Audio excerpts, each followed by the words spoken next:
le collectif DID, c'est pour déficience intellectuelle. Donc en fait, il regroupe depuis 2011 l'ensemble des associations de familles dont un des membres est touché par une déficience intellectuelle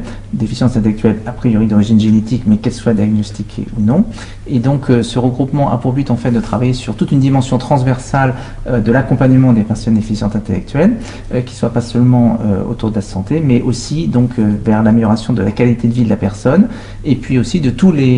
une réflexion sur les environnements qui contribuent vraiment à ce que la personne puisse avoir un parcours individualisé et qui bénéficie de toute la compétence des meilleurs professionnels. Ce sont ces associations susceptibles d'accompagner et de former l'ensemble des acteurs du secteur social, médico-social ou médical pour qu'un accompagnement de cette qualité de vie soit optimisé et permette à la personne de vivre son parcours de vie de manière singulière.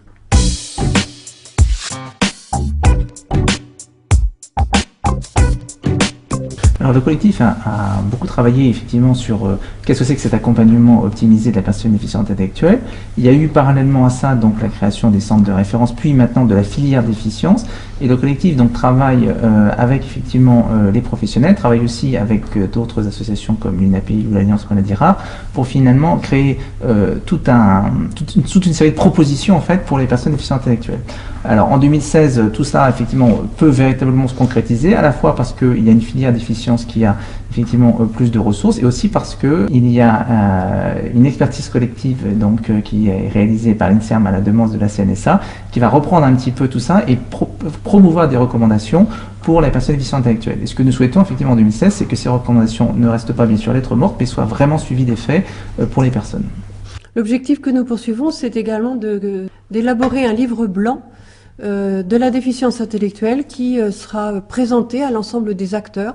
de telle sorte qu'il y ait une véritable mobilisation générale autour de l'amélioration de la qualité de vie des personnes déficientes intellectuelles.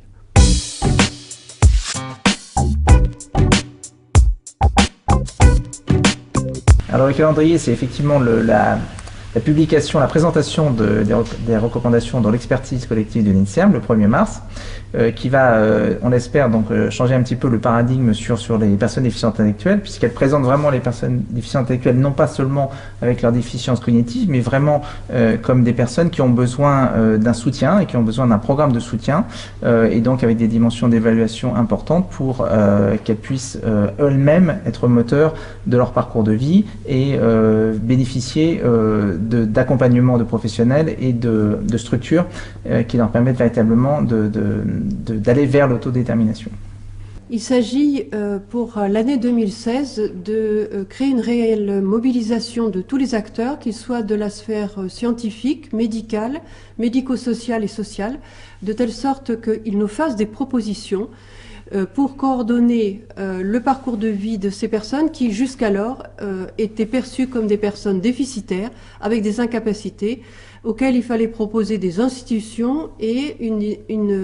un environnement de vie statique, alors que depuis cette expertise, nous serons en mesure désormais de leur proposer d'évaluer leurs compétences, d'évaluer leurs envies et leurs aspirations et de définir avec elles un véritable projet de vie dans lequel chacun des acteurs sera sollicité pour être le soutien adéquat pour permettre à ces personnes-là de mener leur parcours de vie dans la démarche d'un projet de vie comme tout un chacun, selon ses aspirations et ses envies.